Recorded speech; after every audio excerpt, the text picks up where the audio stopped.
Con respecto a otros topográficos, hay que tener en cuenta que un trastorno de tipo crónico,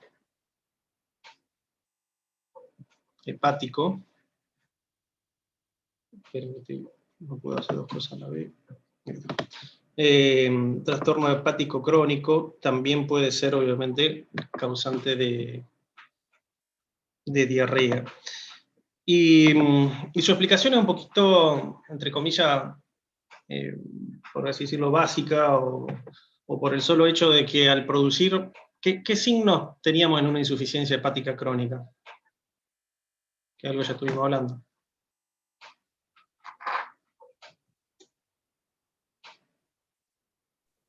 Edema, ictericia o subictericia.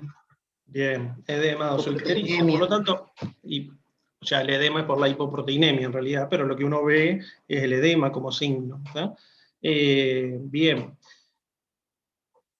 Ese edema, como bien dijimos, puede estar de forma visible, como ven en esta vaca, que puede ser en el pecho, puede ser en la parte abdominal, puede ser en la parte submandibular, ¿está claro? Siempre va a ser frío, o sea, no frío, en realidad va a ser a la misma temperatura del resto del cuerpo, pero no va a ser con aumento de temperatura, como es el edema inflamatorio, con un signo de Godet positivo, como ven acá bien marcado en la foto de la izquierda, en esta parte, lo que me indica que prácticamente hay edema.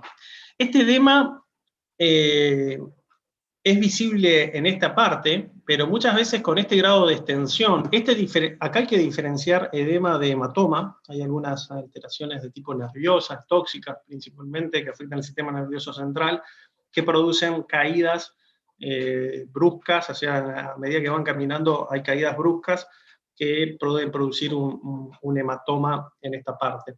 Pero la mayoría de las veces tenemos edema a nivel de la zona de pecho, en la parte intermandibular, en la bajo vientre, en la parte abdominal, y hay edema en todos los órganos en mayor o menor medida. Hay ascitis, hay hidrotórax, hay hidropericardio, como decíamos.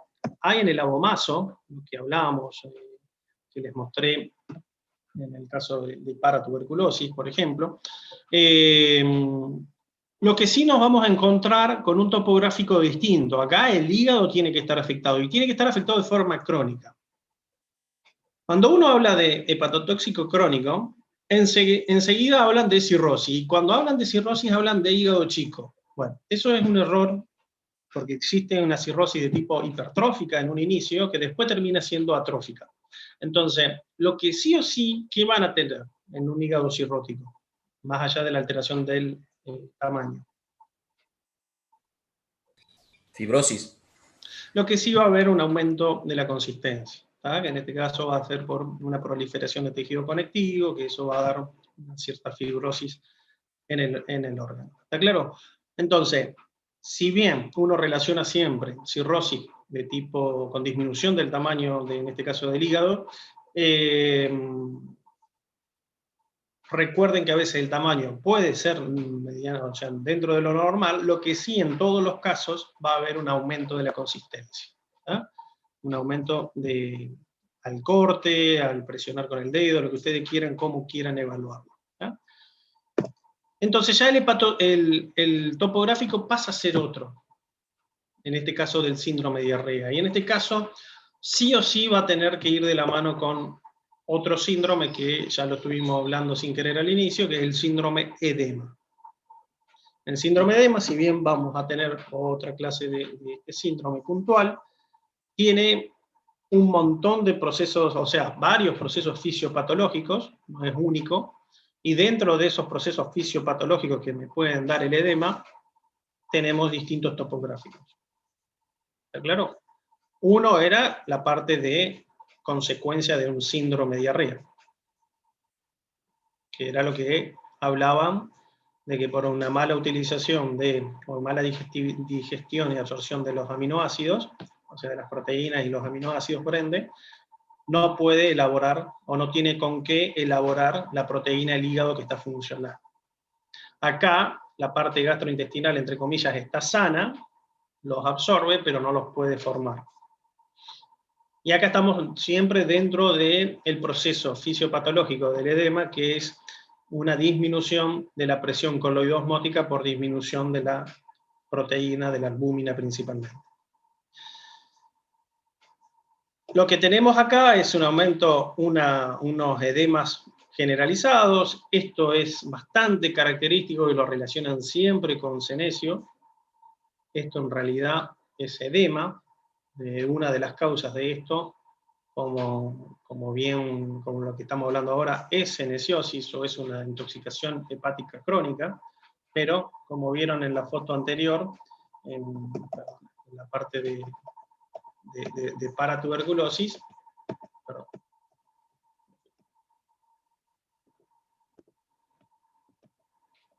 También vamos a tener cierto grado de edema en el abomaso, no necesariamente por senesiosis.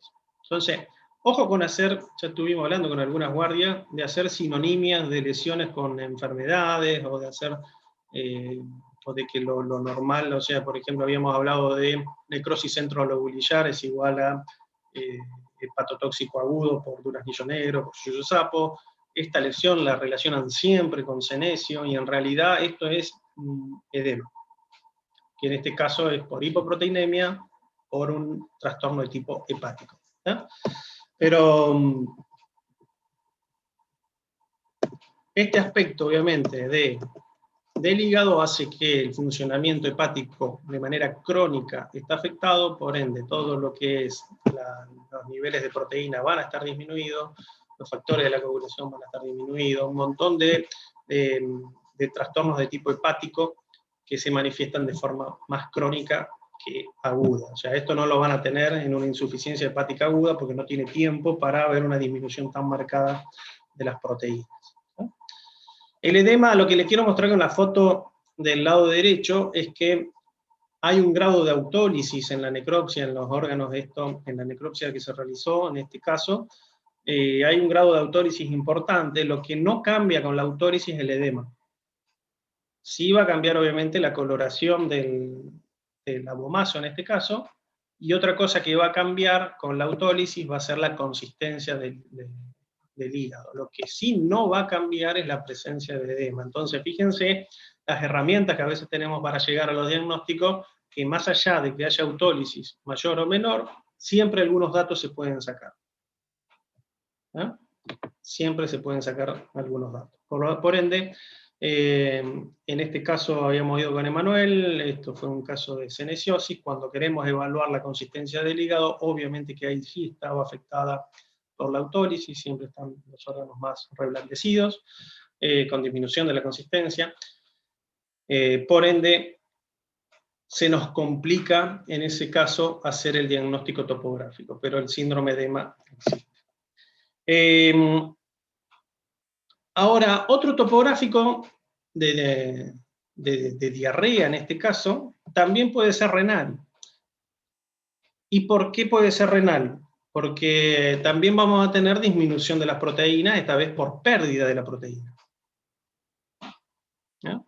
Entonces acá lo que está pasando es que a nivel renal se elimina gran cantidad y una proteinuria muy marcada, vamos a tener edema, no vamos a tener el tinte subictérico de la mucosa, sí van a estar anemia, tanto ya sea por el origen renal, como a lo mejor por diarreas crónicas también lo vamos a tener.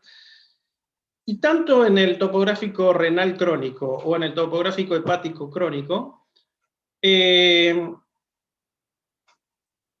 desarrollo de la diarrea es porque en la mucosa abomasal, como les mostré, o en la mucosa intestinal, o en realidad en las dos, tanto en la parte abomasal como intestinal, va a haber edema que hace que el funcionamiento normal de la mucosa abomasal o intestinal sea inadecuado y entra todo el proceso de síndrome de mala asimilación, que en realidad es síndrome de mala digestión, por ende mala absorción.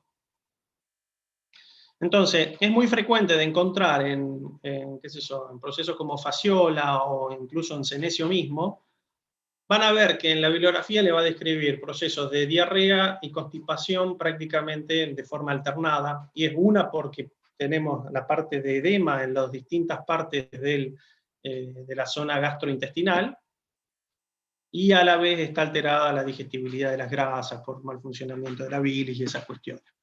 Entonces, acá hice mal al colocar plantas hepatotóxicas crónicas, sino que lo que hay que colocar acá es procesos hepáticos crónicos, ¿tá? O una insuficiencia hepática crónica. Porque otro causante, a lo mejor, de este tipo de cuadros, tranquilamente es fasciola, y no es una planta tóxica, obviamente. Entonces, cualquier causa que me dé una insuficiencia hepática crónica, va a haber edema, si ese edema se localiza en lo que es, en distintos lugares, obviamente, pero dentro de ellos en abomaso, en intestino, voy a tener diarrea. ¿Está claro? Sumado, en este caso, al ser hepático, el topográfico, puedo llegar a tener algún tinte subictérico de las mucosas, ¿está? Obviamente la funcionalidad a través de análisis clínico de la funcionalidad hepática va a estar algo alterada, no siempre nos vamos a encontrar con niveles muy aumentados de las enzimas hepáticas, ¿no? Ya sea de la parte de hepatocitos como la de la permeabilidad, o sea, de la parte biliar propiamente dicha. En cuanto a los trastornos de tipo renales crónicos en los herbívoros en general son menos frecuentes, el riñón del herbívoro es menos exigido, por lo tanto siempre es un proceso crónico y como causante de patologías a nivel renal, las que son número uno en este caso en bovinos son las causas tóxicas, ¿no?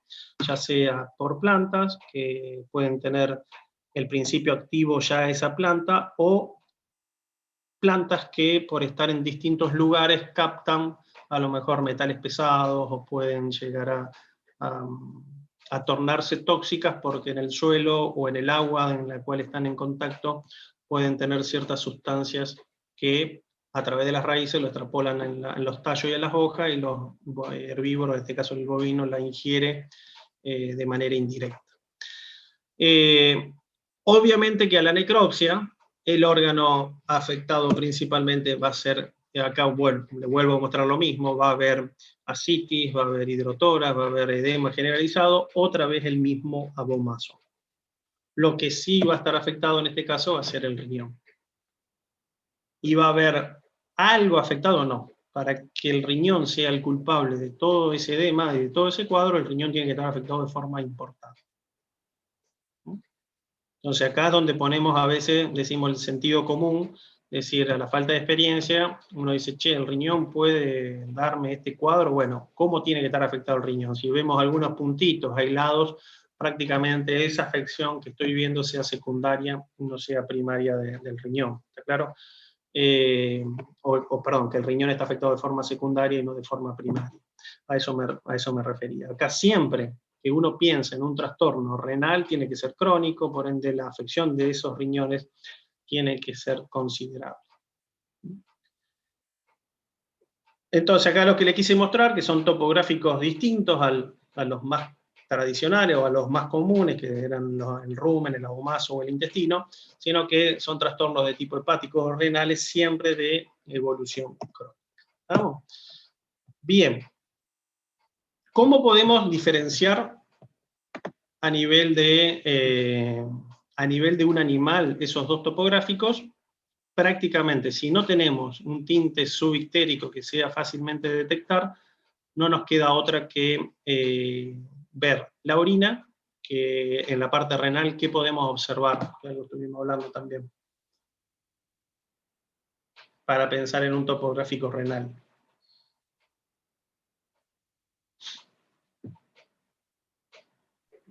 La proteinuria. Bien, y eso... Desde una anuria también. ¿Cómo? Finaliza con una anuria. Sí, eso finaliza, pero más que nada la proteinuria, sin caer en el análisis clínico en el laboratorio, ¿cómo lo podés evaluar? ¿Espuma en orina? Con la espuma, gran cantidad de espuma en orina, eso a veces nos puede indicar un aumento de las proteínas en el caso del bovino, ¿tá? No así en el equino. Pero en el bovino un aumento de esa espuma de forma importante me puede llegar a indicar una proteinuria de manera importante, ¿no? Así que eso es lo único que a veces tenemos para desde el punto de vista clínico, evaluar a campo. Después caemos obviamente en el análisis de orina completo, caemos en un perfil renal, un perfil hepático, para tratar de ayudar a esos diagnósticos topográficos, ¿no? Perdón, Así que Martín, en ese una sentido. pregunta. Sí. El tema de la coloración de la orina en bovinos, no sé si es importante o no, como para saber si está concentrando o no el riñón. La coloración es muy variada, o sea, porque si tenés muy diluida, podés pensar que no está concentrada, como a lo mejor un animal que está, entre comillas, no sé si decirte bien hidratado o no, pero no es un dato muy puntual que te ayude de forma tan directa a la hora de evaluar la funcionalidad renal, ¿no? A lo mejor son animales que quedaron más tiempo o menos tiempo con consumo de agua, por lo tanto no es un dato en ese sentido que te puede ayudar. Distinto es el cambio de color. Acá estamos hablando de tono, que es más concentrado, más diluida. Ahora ya el cambio de color, ya entras dentro de lo que es meada roja, y ahí ya cambia, pero no es un dato muy fácil de considerar, como si la presencia de espuma. Si vos vas al color normal de una harina, va variando dentro del color amarillo, más o menos, más claro, más oscuro, de acuerdo al grado de concentración, y tomarlo a eso como algo puntual es un poquito difícil de relacionar. No me basaría solamente en eso. Gracias. Bien. Algo que me quedó de la clase pasada, cuando hablamos de diarrea en ternero, casi finalizo la reunión.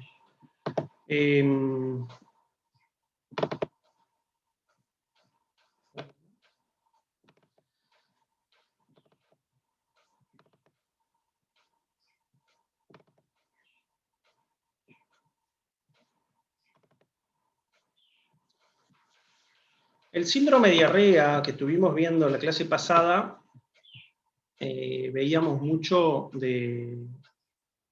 en terneros de tambo, por así decirlo, ¿no?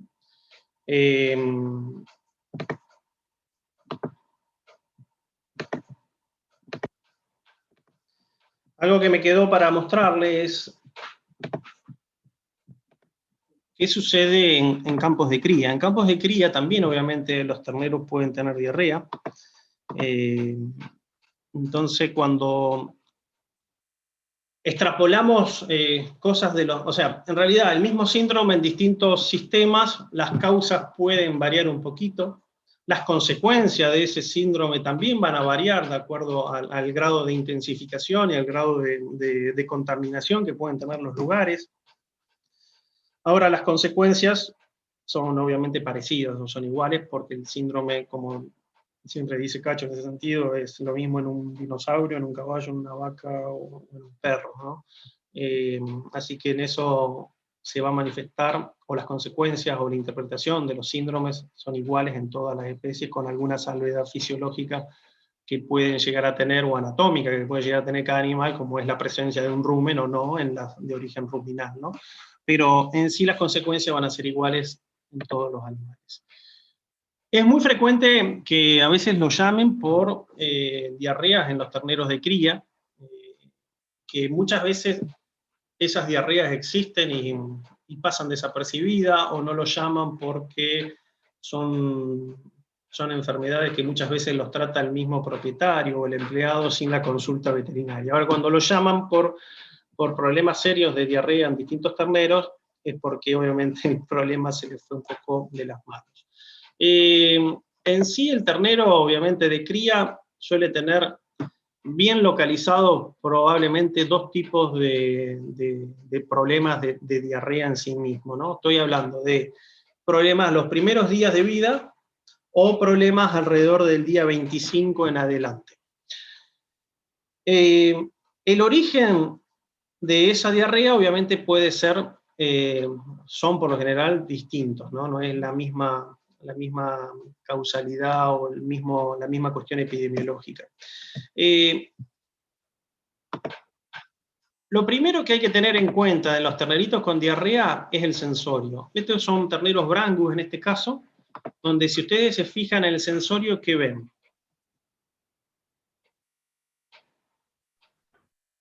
Deprimido. ¿Por qué? Por las orejas estaban caídas. Las orejas caídas, ¿qué más? Y también, bueno, a esa edad suelen estar más juguetones. Bien. Obviamente que el video es cortito, pero ya los pocos segundos del video demuestra que un ternero que las orejas están decaídas, o sea, están caídas, la mirada inclusive, fíjense la parte de párpados, de ojos, que no es de un animal que demuestra que está bien. Y por lo general, como bien decía Clara, son terneritos que cuando uno lo estimula un poquito salen corriendo, van de un lado al otro, y verdaderamente cuando están enfermos se manifiesta bien. El tema es que tiene que estar muy enfermo para que ese ternero lo manifieste, ¿no? Lo otro que vemos acá, ¿qué es? ¿Qué están viendo ahí fácilmente? La cascarria. La cascarria, ¿está claro? Lo cual habla de que no es un proceso, entre comillas, reciente, que no es que llegamos ahora y tiene, sino que lleva varios días, o sí, por lo menos un día, 2 días seguro, de que hay algo de diarrea en estos terneros, ¿no?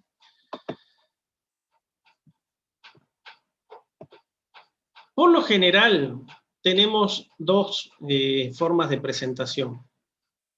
Una de esas formas de presentación se puede dar por diarreas a temprana edad, acompañado o no de muerte perinatal. Y si bien son procesos, entre comillas, que se pueden clasificar distintos, la muerte perinatal y la diarrea a temprana edad pueden tener el mismo origen. Es muy frecuente lo que están viendo. ¿Qué están viendo en la foto de la derecha?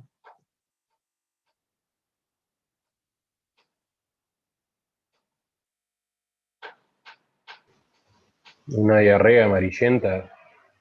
Sí, ¿por qué puede ser ese color?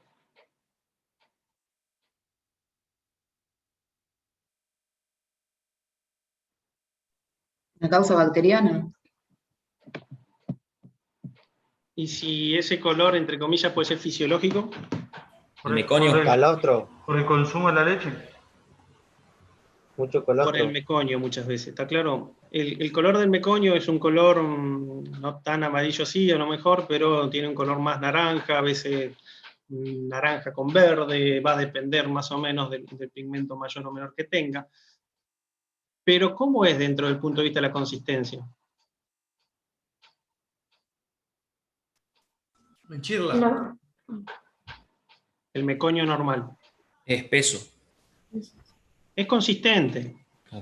De ahí la importancia del calostro en facilitar. El calostro tiene sales de magnesio principalmente, que son que favorecen la evacuación de ese meconio, y que inclusive en campos de cría, a veces el ver terneros con 3 días, 4 días de edad, con una eliminación de meconio, obviamente que habla de una mala nutrición de ese ternero, una mal calostro de ese ternero, que ya a esa edad, a los 3 días, ya la eliminación de ese meconio debería ser total. ¿Está claro? Entonces, acá ya estamos viendo que hay terneros. Si prestan un poquito de atención, el cordón no es un cordón seco, sino que es un cordón bien fresco, con un meconio que es prácticamente diarrea, ¿no? Entonces, estos datos anamnésicos muchas veces se encuentran en este tipo de establecimientos. Tengo un aumento de muerte perinatal o diarrea a temprana edad, ¿no? Entonces, las características en sí es eso: nacimiento de terneros muertos, nacimiento de terneros débiles, enfermedad de diarrea a los pocos días de nacido, y muchas veces coincide con concentración de animales y por ende contaminación de los lugares. Esto es un establecimiento, nos llegó a la facultad, el ternerito que ven de la izquierda, este acá, de la zona de San Justo. Esta es la distribución del establecimiento. Es un establecimiento que no era excesivamente grande, lo que sí tenía una carga animal bastante alta. Lo que ven acá en este cuadro, después vamos a ver la foto más de cerca, pero es en la zona baja del campo, tenía esta particularidad. Tenía una alta carga, por lo tanto la concentración instantánea de esos animales es alta. ¿Y dónde ocurría? En lugares de silos de autoconsumo, donde la concentración de animales es importante, donde a lo mejor acá hay que pensar en patologías podales, donde obviamente la calidad del silo se pierde en favor de tener menos movimientos a lo mejor de maquinaria, de mixer, de tractores, y con las rupturas que eso lleva. Bueno, son cuestiones de favor o en contra que tiene un silo autoconsumo o un silo distribuido con mixer, ¿no? Pero a la vez, durante la noche, permanecían en este lugar para luego del consumo, de autoconsumo, de salir del nochero, iban a pastorear lo que en algunos momentos del año había alfalfa, en otros momentos había más gramilla o pasto natural, dependiendo de los potreros y dependiendo del momento del año. A lo que voy es que si uno toma la densidad o la concentración por hectárea total de vacas en un establecimiento, puede ser baja o normal, pero hay que pensar que hay lugares donde tiene, momentos de concentración elevada de animales, como puede ser un nochero, como pueden ser la sombra, como puede ser a lo mejor los lugares donde comen. Entonces, uno es el concepto de densidad de animales por hectáreas totales, y después la carga animal instantánea o momentánea que puede haber en distintos lugares. Que esto obviamente predispone a varias cosas, que después a lo mejor en alguna clase vamos a hablar de estrés calórico, y que también tiene sus consecuencias. A lo que voy es que estamos haciendo lugares de alta concentración de animales, de alta concentración de materia orgánica, por ende de alta contaminación o de alta concentración de microorganismos, y esto es muy frecuente de encontrar. Por ende, tenemos terneros de un día de vida, como dice el informe, de un día de vida, como dice acá, con una Escherichia coli en todos los órganos remitidos. Y esto lo estuvimos viendo ya en tambos, con prepartos contaminados, que nacen prácticamente enfermos. Acá pasa exactamente lo mismo. ¿Cómo se solucionó? Es que los animales permanezcan de noche, en vez de este nochero, permanezcan en la zona baja del campo. Si se acuerdan, este es el potrero que yo les marcaba desde acá arriba, que cruza este canal. ¿Claro? Se decidió dejarlos directamente acá, que no vayan al nochero, a este lugar, y que los animales estén más dispersos en un lugar, entre comillas, más limpio desde el punto de vista de suelo. Esto es otro campo de cría, esto es más cerca, pero también. ¿Es un campo de cría? Sí. Ahora, ¿qué tipo de campo de cría? Bueno, es lo mismo un campo de cría que tiene una vaca cada 4, cada 5 hectáreas, o campos de cría donde hay mucha pastura implantada, donde se utiliza boyero eléctrico, donde se concentran los animales en distintos lugares por X motivo, como puede ser en una parcela de alfalfa, o a lo mejor a la noche que salen a comer rollo, como este lugar. ¿Y qué encontramos? Lo mismo que les decía antes. Terneros que nacen débiles y se mueren, terneros que empiezan a manifestar diarrea prácticamente con el meconio, o directamente partos de animales muertos. ¿Qué encontramos en este ternerito antes de abrirlo? Este tipo de materia fecal, diarrea.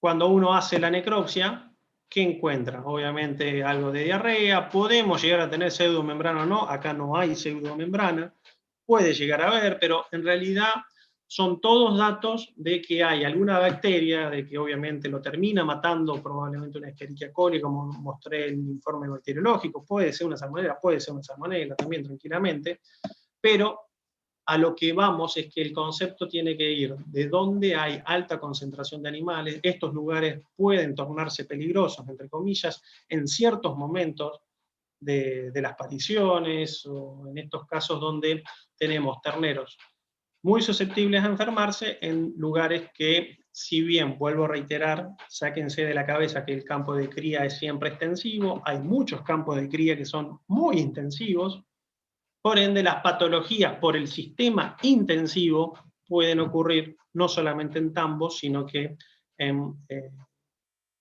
establecimientos de cría. Otro ejemplo, voy a usar este mapa o esta foto desde arriba, es que imagínense que esto es todo campo natural, pero que, yo estoy señalando y ustedes no deben estar viendo nada, es que acá Martín, están los corrales. te hago una Sí, consulta. ¿Ese campo es de Rabaseda, por las dudas?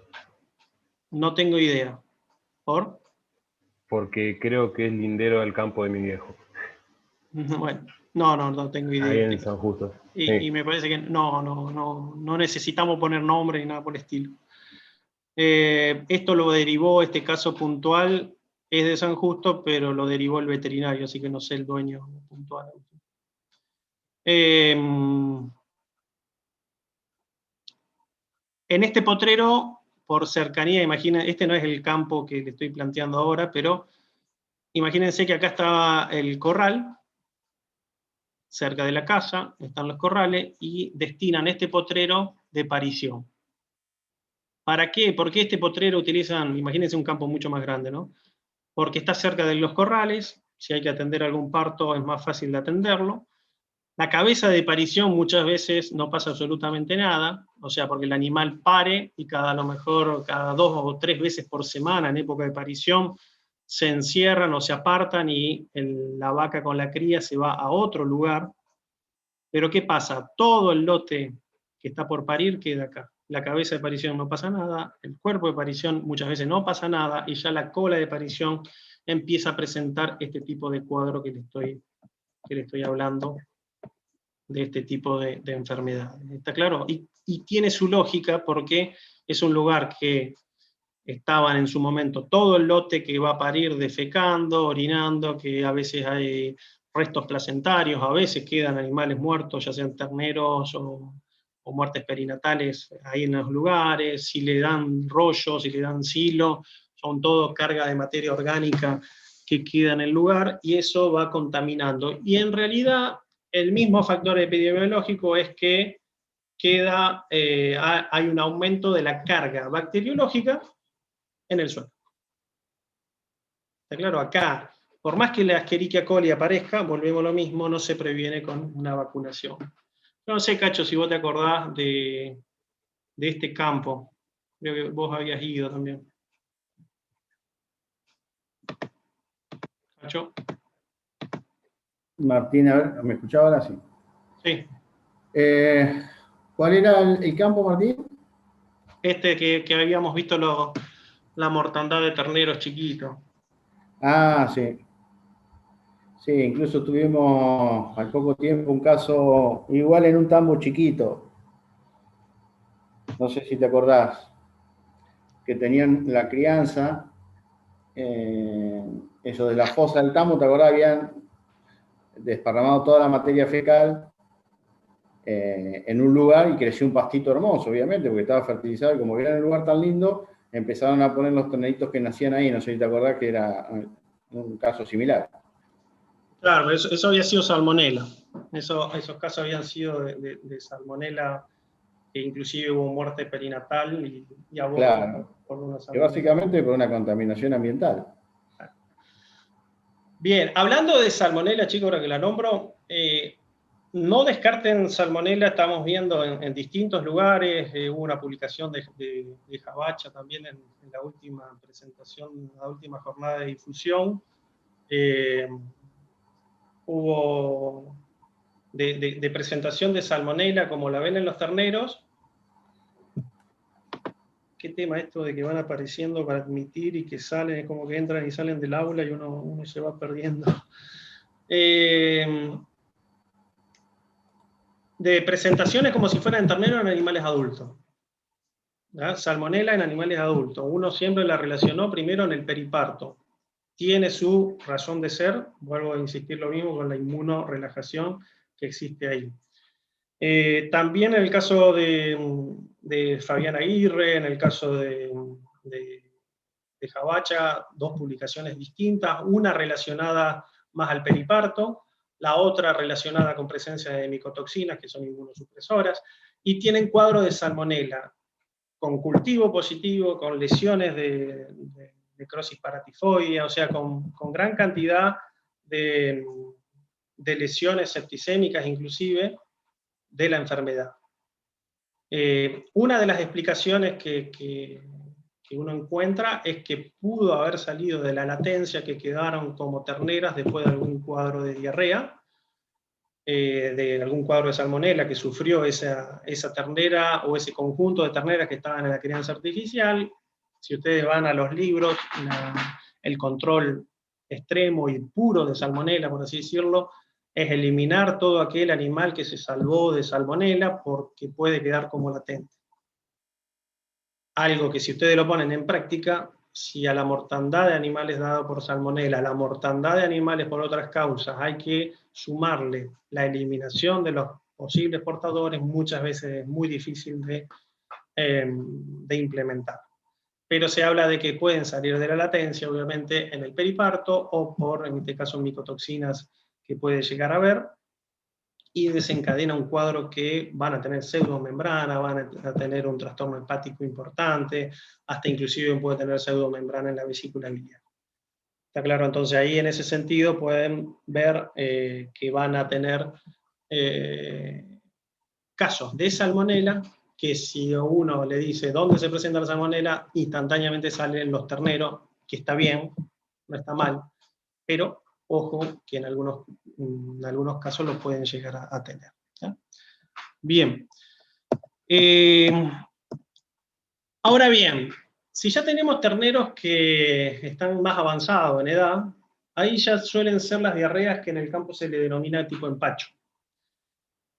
Si vamos a la diarrea de tipo nutricional, o esas que se dicen empacho, por así decirlo, por un exceso de consumo de leche o por excesos de calidad de sólidos en la leche, si son pura y exclusivamente de base nutricional, son autolimitantes.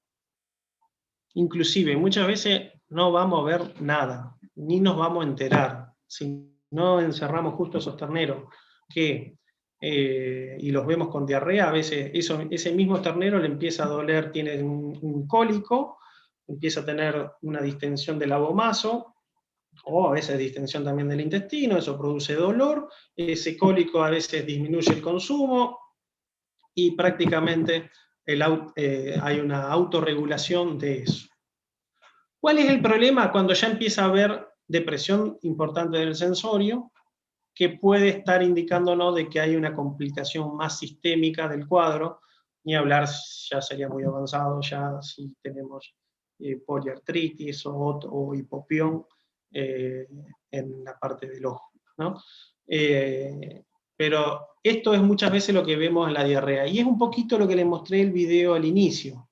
Este ternero ya llevaba un mes, fíjense que ya prácticamente el cordón no lo tiene, prácticamente no lo tiene directamente el cordón, ya es un ternerito más avanzado que los que les mostré antes, y vemos lo que decía. Depresión del sensorio, las orejas gachas, ya este ternero ya lleva varios días a veces con diarrea, y ya ese empacho, entre comillas, puede estar complicado con algo. ¿Con qué? Con cualquiera de los agentes de la diarrea neonatal. La mayoría de las veces vemos este tipo de trastorno con este tipo de madres. ¿Qué me pueden decir de este tipo de madre? No por la raza precisamente. Una que por estar con cría está gorda. Bien. Excelente estado nutricional, con una ubre que da ganas de mandarla más a un tambo que tenerla en cría. Por ende, uno relaciona de que la cantidad de leche que produce esa vaca es alta, y a veces puede suceder. La mayoría de las veces vemos eso. ¿Ah? La diarrea de empacho o algo así es una diarrea que, si alguno tuvo alguna vez contacto con bebés, es muy parecida a esa diarrea de leche mal digerida, ese olor bastante característico, bastante fuerte. El color puede ser de ese color, a veces varía por algunas otras causas, ¿no? Pero puede ser orientador en ese sentido. Es este tipo de animal, obviamente que va a estar más flaquito, va a estar un poquito disminuido, fíjense en comparación con el el otro ternero, que puede ser un poquito más grande de edad, pero por lo general son de edades similares. Obviamente que hay que ver las madres para ver el tamaño y esas cuestiones, pero lo que voy es que a veces si lleva varios días de ese trastorno digestivo, la depresión es más marcada, la pérdida de estado puede existir, sí, pero a veces se dificulta la observación tan rápida, ¿no?, de esa pérdida de estado.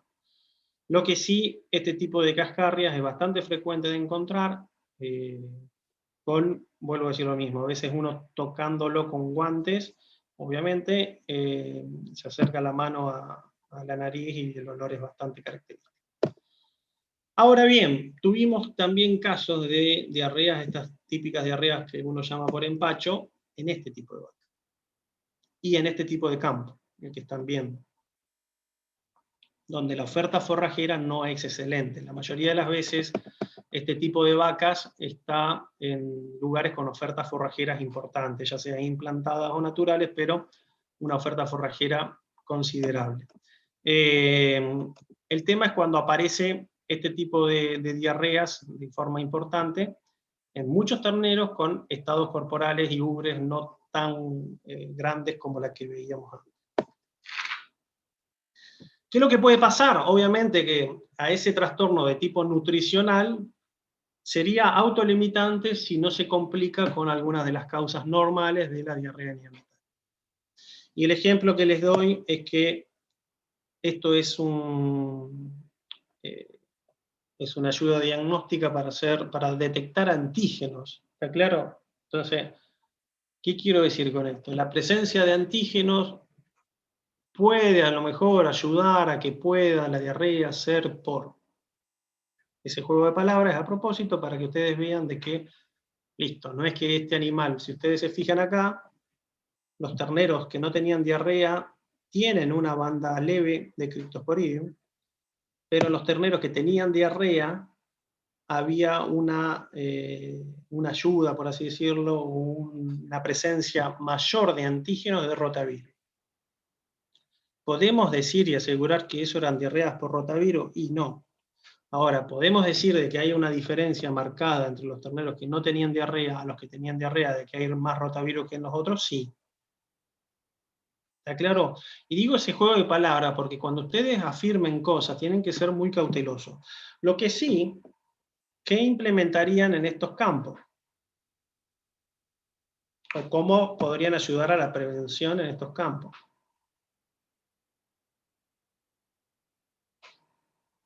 Vacuna. Es lo mismo que el preparto de un tambo. La ayuda a través del calostro, a través de la vacunación. Que en un campo de cría organizado puedo llegar a tener algunos registros de preñeces grandes, preñeces medianas y preñeces chicas, perdón, como para hacer esa vacunación de forma estratégica. En campos que no están organizados, muchas veces tengo que agarrar a toda hembra que no tenga cría al pie, vacunarla, a los 20 días cerrar nuevamente el lote, o 30 días volver a vacunar, como para ayudar a esa formación de calostro con algo más de anticuerpos. ¿Eso va a controlar el 100% de las diarreas? No, pero va a disminuir bastante la frecuencia de aparición y a la vez va a disminuir un poco la complicación que pueda tener esa diarrea por empacho. En estos casos, la vacunación preparto para la prevención, en este tipo de diarrea, en el otro dijimos de evitar que haya como si fuera minis preparto en distintos lugares, lo que sí ayuda a la identificación rápida de esos terneros, y el antibiótico de larga acción. ¿Por qué un antibiótico de larga acción usarían acá? ¿O estaría indicado a lo mejor usar un antibiótico de larga acción? Porque al ser un rodeo de cría no siempre no los tenés a mano. Exactamente. Esto se acuerdan de cuando hablábamos de las medidas que hay que implementar. A lo mejor la mejor medida para acá es de difícil aplicación porque no tengo instalaciones, porque no tengo personal, porque estar encerrando los animales de forma diaria, por así decirlo, tengo que tener más gente y tengo riesgos. Cuando tengo terneros de esta edad, chicos, hay mucho riesgo de pisoteo, de que se lesionen. Entonces acá no es no da lo mismo estar encerrando constantemente. Por eso es que a lo mejor elige un antibiótico de larga acción. Y podemos estar hablando y discutiendo, sí, pero no es el mejor. Sí, ya sabemos que no es el mejor. Ahora, si yo hago una aplicación cada 12 o cada 24 horas acá, no lo van a hacer. Entonces, por eso que caigo a lo mejor en un antibiótico de larga acción, con algún antiinflamatorio, que, por ejemplo, la dipirona debería hacerse mucho más frecuente de lo que podemos hacer. ¿Está claro? Entonces acá es donde ponemos en la balanza cuáles las cosas a favor y en contra tiene cada antibiótico, cada aplicación o protocolo de tratamiento que se aplica mejor en un lado o en otro. ¿Está claro? Bien.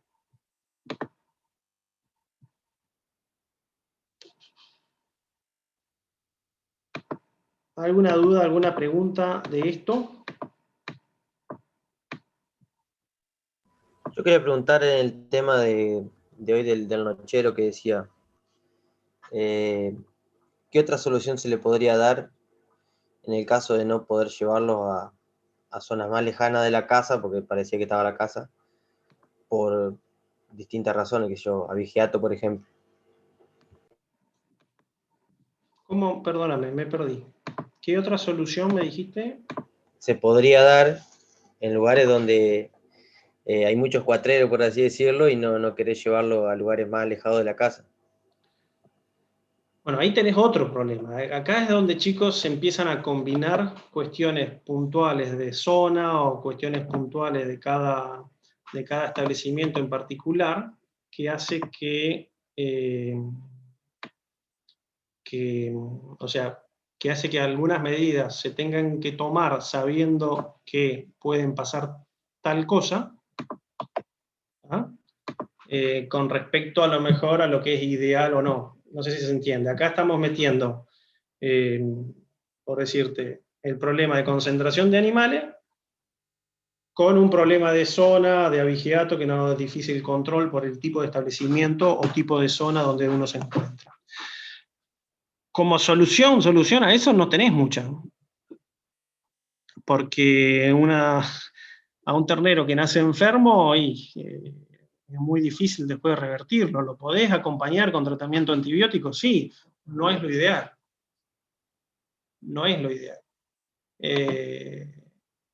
Lo que sí está bueno como definición de preparto o en este caso de lugares de cría es tener los animales que se justifiquen tener por el motivo que los quiero encerrar. No sé si se entiende. Por ejemplo, el ejemplo que más fácil van a entender es en un preparto de tambo. Uno va a un preparto de tambo y encuentra las vacas que están por parir, pero encuentra los toros que sacaron del servicio, encuentran las vacas renga porque el preparto está cerca del tambo y encuentran a lo mejor alguna vaca con otro problema porque la tienen que encerrar y cuando te diste cuenta están las vacas y hay un 50 o un 100% más de ese número que son animales que están contaminando el lugar de forma innecesaria. Entonces, a lo mejor una de las formas para evitar el abigeato o tener un mayor control a veces de los terneros, inclusive recién nacidos, que son en cría, tenés que hablar de un ternero de un día, después un ternero ya de 2 días, agarrar un ternero es bastante complicado, podés decir, bueno, los tengo en un lugar más cercano. Ahora, como medida, alguna otra medida, a mí no se me ocurre. No sé si al resto se le ocurre algo, pero Martín, sí. ¿no podrías recomendar metafilaxia en un rodeo de cría? También, o sea, como lo que hablamos la otra vez, con alta incidencia y prevalencia, podría ser. Sí, pero también volvemos a lo mismo. Estar encerrando animales de cría para hacer metafilaxia tenés que ver la duración de ese antibiótico que le estás colocando, encerrar de forma reiterada animales que están gestando de forma avanzada. No es tan simple como a veces parece a la hora de implementarlo. Decimos muchas veces, encerrar los animales están en un estado gestacional que muchas veces se recomienda el poco, entre comillas, manoseo o el poco trabajo que se debería hacer con esa categoría puntual por el estado gestacional, vuelvo a decir lo mismo, y que no es bueno estar moviéndolos porque sí. ¿Se puede implementar? Sí, se puede implementar. Ahora, ya por indocilidad no es lo mismo encerrar un preparto de vacas de tambo que vacas que están de cría por parir. Ahí ya tenemos un factor de raza y de manejo de la hacienda. Entonces, implementar a lo mejor una metafilaxia ahí, primero que la metafilaxia está tapando algo que tendríamos que manejar, que es la contaminación o la rotación de lugares. Por ende, tendríamos que ver el tema de qué cosa es más factible de hacer o no. No sé, no le estoy dando una respuesta clara porque en realidad no hay una respuesta concisa a eso. Porque empezamos a meter factores. Es lo mismo cuando hablamos de una enfermedad en el tambo. Te dicen, no, hay que ordeñarla a lo último, 0 contactos. Ajá, bueno, pero también tengo otras enfermedades en el mismo tambo que muchas veces tengo que hacer otras cosas y ver de cómo manejo en ese establecimiento, con las instalaciones de ese establecimiento, con el personal de ese establecimiento, con todo lo que eso concierne, cómo puedo manejar las distintas enfermedades. La idea que está queriendo compartir Martín es que el problema acá es el lugar. O sea, lo que no hacemos si no cambiamos el lugar es tapar parches. Y con un éxito relativo, o sea, yo no estoy seguro que ni siquiera haciéndole metafilaxia a todas las vacas logre solucionar el problema. Más creía que no. Pero bueno, si no se puede hacer, no queda otra que quedar conviviendo con el problema. Aparte le hace metafilaxia hoy, mañana, pasado, y en algún momento se te hace resistente el antibiótico, supongamos que funciona, o sea, que no creo que funcione.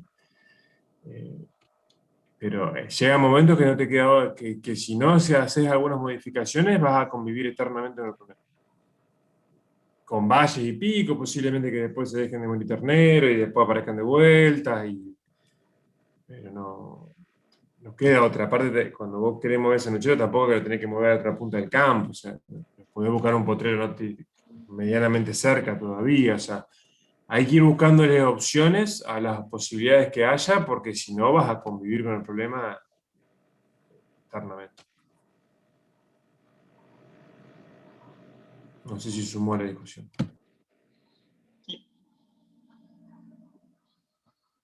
Bien.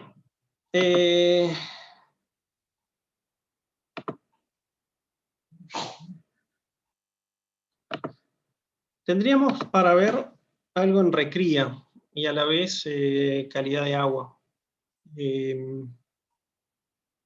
Podemos continuar y bueno, cortamos. Selva, ¿estás por ahí? O Emma, ¿vos te acordás? A las 12 tenemos consulta. Estoy acá, Martín. Tenemos consulta a las 12 porque la semana que viene es examen. Bien, podemos hacer lo siguiente. Arrancamos de cero, o sea, la parte de recría la clase que viene, arrancamos ahora y cortamos al mediodía y seguimos la clase que viene y continuamos. Eso yo no tengo problema.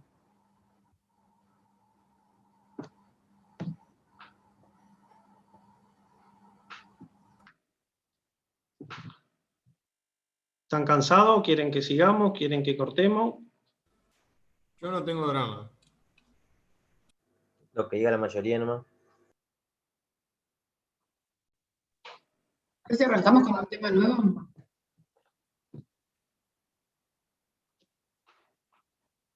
Opino igual que Juan. Es decir, para que quede cortado por 30 minutos, preferiría que el tema se dé completo la clase que viene. ¿Es larga la clase, Martín, que queda? Y sí, porque es todo calidad de agua, que algunas cosas se van a repetir y hay varias causas de diarrea. Sí, ya vamos a hacer eso. Vamos a arrancar la clase que viene de cero para tratar de completarla y finalizar.